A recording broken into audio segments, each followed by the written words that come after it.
Hi,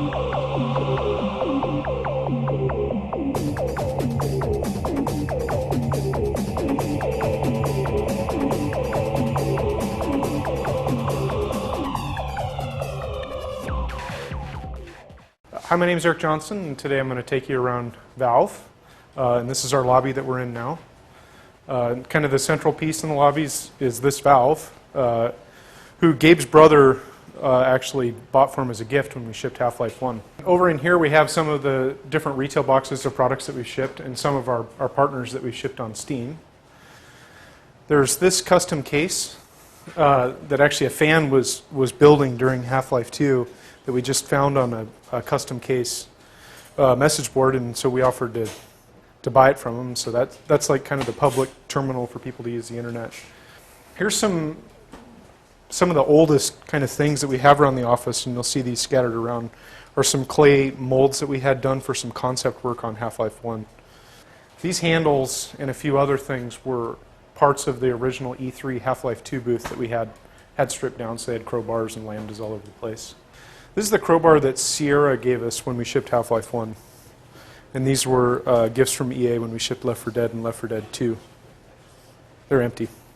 These are, you see these scattered around the office. Those were the first concept prints that we did at TF2. The characters eventually changed quite a bit from there. But those were the first ones that we kind of took a crack at. This is kind of where Left 4 Dead 2 was scheduled out of. They used this system of sticky notes and had team meetings here every single morning going through shipping that game. All right, so this is the Left 4 Dead 2 ongoing content team. Hello, Left 4 Dead 2 team. It's Carrie, Anito, Chet, Matt Boone working hard on passing. This is kind of our break room, lunch area, and a meeting space. This is something that we're fixing in the new office, a lot bigger. Every Thursday we have lunch with the entire company here, and obviously we don't fit into this space anymore. All right, so this is Gabe's office. As you can see from around the office, Gabe's big knife collector. A lot of these pieces he's had commissioned.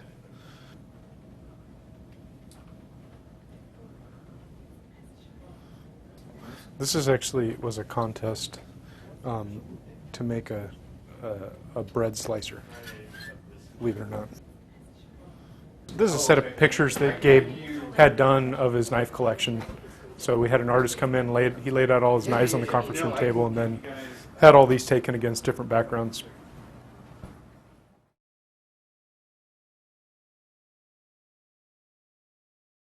Hi, we're here at Valve's new office under construction. Obviously, this is our lobby, and I'm going to take you around and show you it as a work in progress. It'll be done in about a week.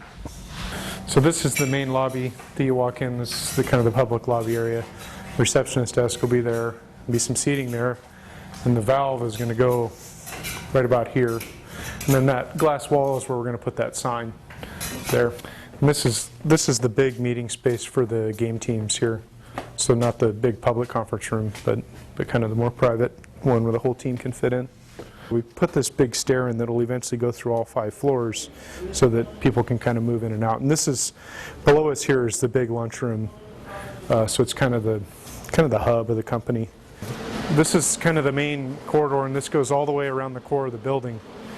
And these are the walls of the cabals themselves. So the team kind of helped design, and this is what we spent the most effort by far, was how these cabals were laid out and how people flowed in between them.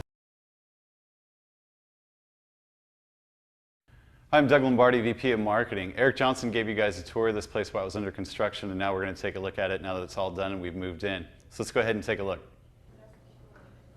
So when Valve first started, the company was only about 20 people, and it was really easy when you had an idea to just get up from your chair and run down the hall and talk to somebody about that idea.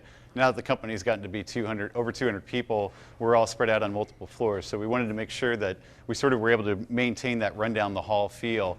So we actually took out some of the flooring here to put in the stairway so that people on the 7th floor could just run down to the 6th floor or down to the 5th floor and share an idea or have a conversation with somebody about something that was on their mind.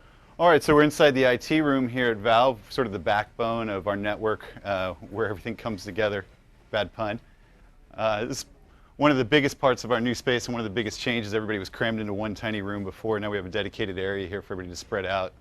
So here we are down in some of the offices. Take a look. Gabe Newell, our president and founder. Hi, GameInformer. So of course it's critical to always have snacks on hand while you're working hard, and the new space came equipped with a dedicated area for just that. So at our last office, we started a tradition known as the Thursday lunch, where we bring in lunch for everybody at the company on Thursdays. It gives everybody a chance to talk and sort of socialize and get to know each other and talk about what everybody's working on. So when we designed the new space, it was critical to have sort of a kitchen or a dining room, if you will, for everybody to eat in.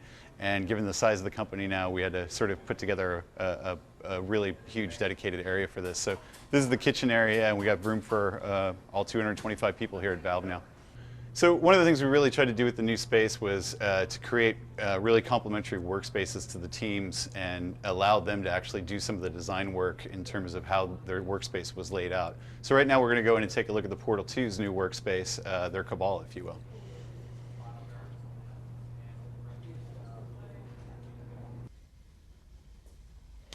Well, that concludes the tour here of Valve's new studio. Thanks for watching, and we look forward to deliver Portal 2 for you guys this fall.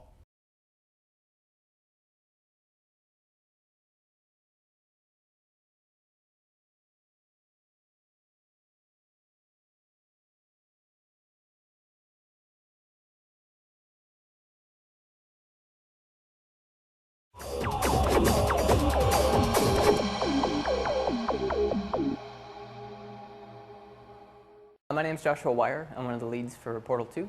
My name is Eric Johnson, and I'm a project manager at Valve. My name is Garrett Rickey, and I'm a programmer on Portal 2. My name's Eric Wolpaw, and I'm a writer on Portal. So I started at Valve in April of '98, before Half-Life 1 shipped. I got an email from Gabe randomly because I'd written him a big fan letter for Half-Life 1, and he asked me to come out and interview, and kind of been here ever since. I've been at Valve for 5 years. We got started, our whole team at DigiPen, which is a video game-oriented trade school here in Washington State. We were all hired at the same time based on the project we were working on, Nerbacular Drop. That was our senior year game project. It's kind of a weird story. One day we got mail.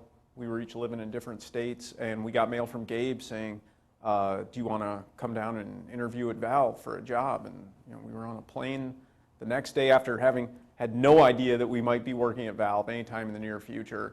Literally within about a week we were working. Spent a lot of time on email and playing through our games and watching playtesters play through our games and playing our games ourselves. It's kind of, we like to constantly be getting feedback on our products as we're building them. The fun part about working on games is it's a little different every day you come in. We have to, some days it's a lot more story-oriented, some days it's a lot more. We have to focus more on the maps. Usually I try to get in early in the morning before everybody's here, try to do my core job, which is programming and trying to get a lot of features in there. Once the team starts arriving, it's a lot of putting meetings together, talking about what we're doing for the week, kind of getting people together, getting people talking, and getting things rolling. We do a little bit more group writing now, where we sit in a room.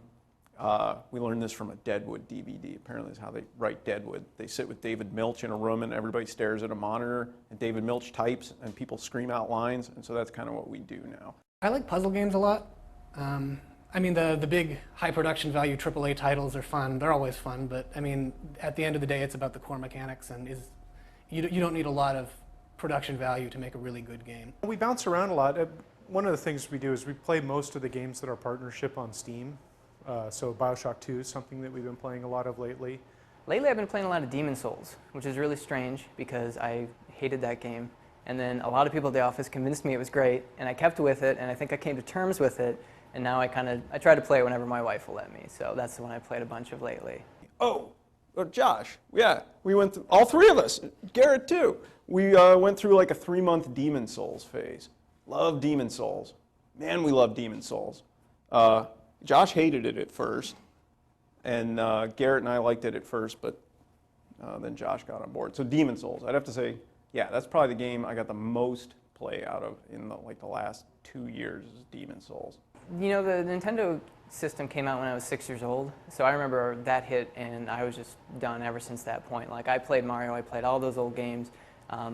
when the Super NES came out, I had my notebook. I was making the new Mario Brothers. So pretty much all my life, I've just wanted to kind of recapture how I felt as a kid when I played those games, that kind of sense of mystery and fun. Not too embarrassed to admit I've even LARPed at one point. So, I mean, I've gone that far. So I've always been into games, and a lot of the similarities in board games, those same kind of mechanics have to show up in video games. I go way back to like the little handheld Mattel football when I was a little kid, and I don't know why. I mean, looking back on it now, the thing, it's just a stupid like piece of plastic with LEDs, and they're literally, you just move the LED back and forth across it. For whatever reason, it really stoked my imagination. I mean, I can remember being in, I don't know what I was in, first grade or something, and just day after day, just designing handheld Mattel football games. It's kind of, yeah, like a failure of vision for me, because I couldn't like imagine, as long as I'm thinking of stuff, I couldn't imagine like a game that you'd play on a TV. It was always just some variation of the LED moving across the screen. Well, my wife's a baker, so I cook and she kind of handles the desserts. And like a lot of Valve right now, we've been kind of joining the cult of CrossFit. So a lot of us are, kind of going to the gym a lot and kind of doing the hardcore workouts. So if you look around the office, you'll see a lot of barrel-chested people talking about how many push-ups they did. So it's kind of ridiculous, but it's fun. I fish, like to go fishing. Seattle's a good fishing area. I have 2 kids, so I end up going to a lot of kids' activities. Having a baby, I guess that's kind of a hobby, having babies. I like it so far. It's not here yet. But yeah, having a baby is my current hobby. That's good. All right. I mean, it's a big deal. I don't want to make it sound like it's I haven't done it yet. So yeah, no, it's awesome. Gonna be a lot of work. So far, it's awesome. I have no idea if it's going to be a lot of work. Right now, it's great. Having a baby. Fun. Yeah, thanks for your time. All right.